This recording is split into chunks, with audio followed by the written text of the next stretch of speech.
And finally, going to the last tool in your toolbox that I'm going to share with you today is germicidal ultraviolet light. This has been researched and studied for decades, back even when we were having measles outbreak prior to measles vaccines and tuberculosis outbreaks prior to prophylactic treatment of tuberculosis. Next slide. It's commonly used for water treatment, and it's regulated by the EPA for water treatment. The CDC did put out a guideline for how to design these fixtures for indoor spaces. So for example, I consulted for the city of Seattle and recommended that they put germicidal UV in their homeless shelters that did not have enough ventilation. So that would be the picture up on the left. These are examples of fixtures here on this picture.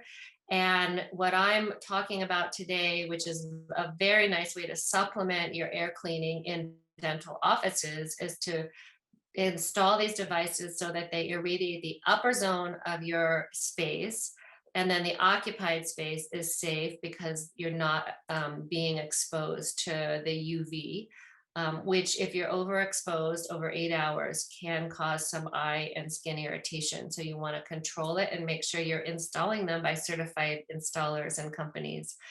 What happens with the germicidal UV is they damage your RNA or your DNA, and they make the cell no longer able to replicate, which is the graphics on the right. Next slide. So our lab worked for 5 years to document upper room effectiveness. And now this is a picture of the report that's available. It's the basic guidelines for designing the application of these systems. On the upper right, you see some of our data, which shows as you increase the UV irradiance in the space, that your air exchange rate increases, equivalent, similar to ventilation, similar to filtration.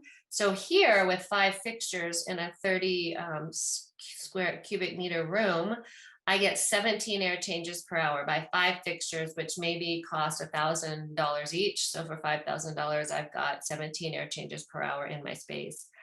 In a separate study, they found that among different engineering control measures, UVGI is singly the optimal strategy combined with effective isolation and vaccination, which is what we're doing today, for containing influenza, measles, and chickenpox, written in 2008. I'm going to say in 2021, also including COVID-19. Next slide.